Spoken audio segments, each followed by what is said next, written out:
Let's start the Di video kali ini, saya akan bahas tentang minder. Tapi disclaimer dulu ya teman-teman, bahwa video ini saya buat bukan cuma untuk teman-teman yang ada di luar sana, tapi juga untuk saya sendiri. Because honestly, saya juga masih dalam proses belajar untuk bagaimana menghilangkan rasa minder itu tadi. Dan menurut saya dengan membuat video-video seperti ini, saya jadi lebih menghargai proses dari belajar itu tadi dan mendorong saya untuk secepatnya bangkit untuk menggali potensi-potensi yang ada di diri saya. So, kalau kita bicara tentang minder, kita harus tahu dulu sebenarnya minder itu apa sih. Jadi, secara sederhana, saya mengartikan minder itu adalah suatu kondisi di mana kita selalu atau sering terfokus pada kelemahan-kelemahan yang kita miliki hingga membuat diri kita takut atau bahkan malu untuk show atau tampil di depan banyak orang, teman-teman. Contohnya misalnya kita mempunyai satu jerawat di wajah kita, di muka kita, dan kita merasa itu menjadi satu masalah yang sangat besar dalam hidup kita, seolah-olah jerawat itu sudah menutupi keseluruhan muka kita. Padahal cuman sepersekian kecil jerawat itu ada di muka kita. Entah kenapa kita selalu meributkan hal-hal sekecil itu. Padahal kalau kita bercermin, kita masih punya mata yang indah, kita masih punya hidung yang mancung, masih punya tangan yang sempurna, kaki yang masih bisa berjalan, dan yang paling penting adalah kita masih punya sikap dan perilaku yang baik. Jadi kalau dipikir-pikir, hal itu sangat kecil untuk kita jadikan suatu alasan untuk kita malu tampil di depan orang. Tapi itulah namanya minder. So, ada satu penelitian yang mengatakan bahwa state minder itu sering muncul akibat kejadian-kejadian yang buruk yang terjadi di masa lalu kita dan terus teringat di pikiran alam bawah sadar kita. Dan itu membuat saya bertanya pada diri saya sendiri, apakah itu relate dengan saya? Dan jawabannya adalah ya, maybe. Karena dulu, seingat saya dulu saya pernah menjadi korban bully. Saya pernah merasa menjadi orang paling dungu. Saya pernah merasa dilahirkan di dunia hanya menjadi lelucuan bagi orang lain.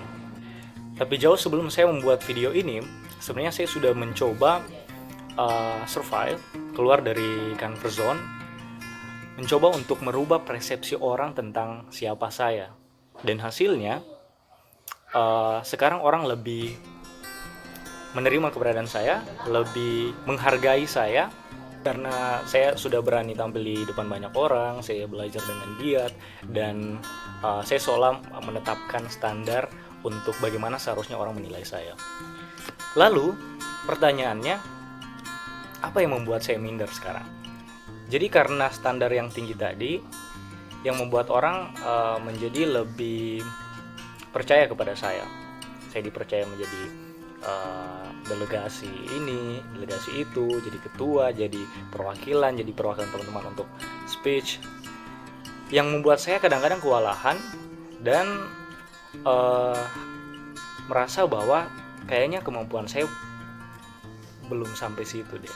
Atau saya merasa bahwa saya masih terlalu banyak kelemahan untuk berada di titik itu.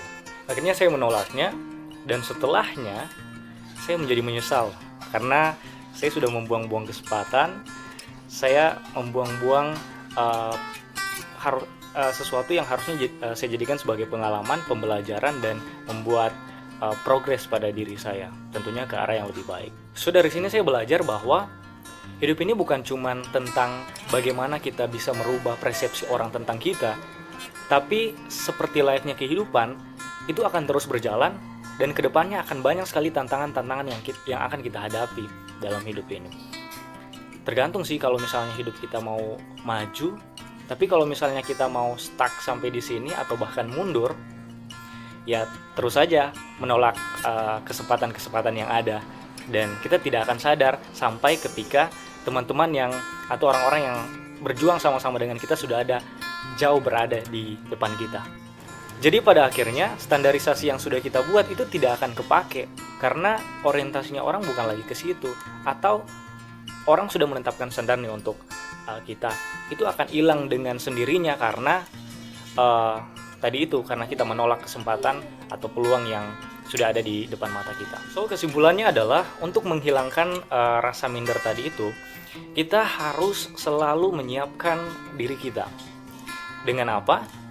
Tentu saja dengan mental yang kuat, dengan ilmu yang bermanfaat. Jangan pernah berhenti belajar, sepanjang apapun gelar yang kita punya, belajar itu hingga akhir hayat.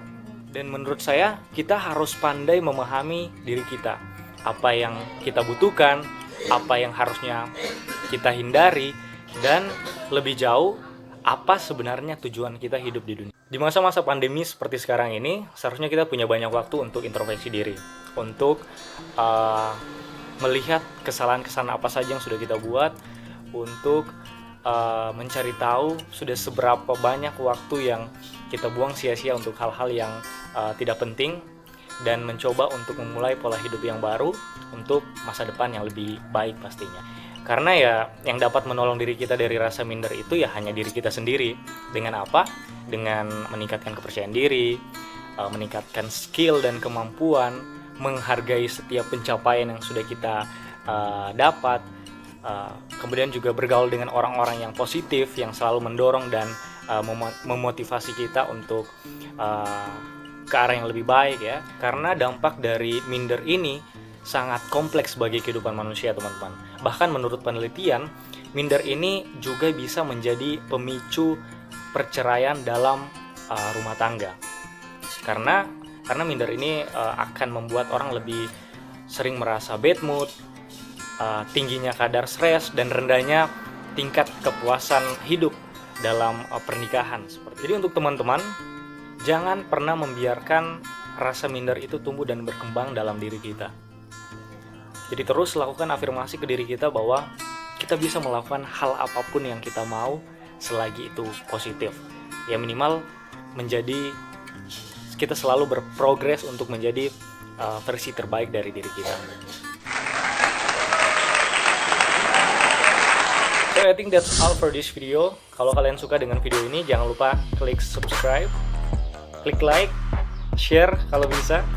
Kalau kalian punya pengalaman yang sama juga tentang minder, komen di bawah ini. Dan sampai jumpa di video-video berikutnya. Bye!